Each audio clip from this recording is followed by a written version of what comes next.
تبارك الذي بيده الملك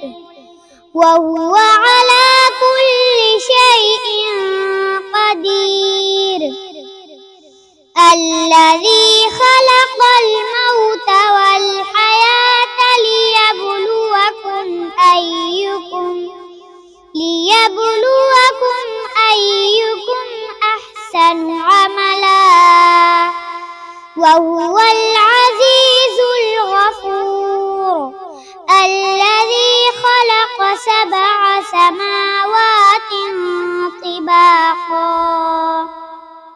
ما ترى في خلق الرحمن من تفاوت فارجع البصر هل ترى من فطور ثم ارجع البصر كرتين ينقلب إليك البصر خاسئا وهو حسير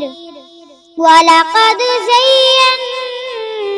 السماء الدنيا بمصابيح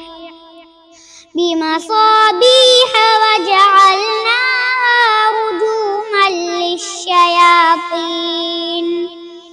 رجوما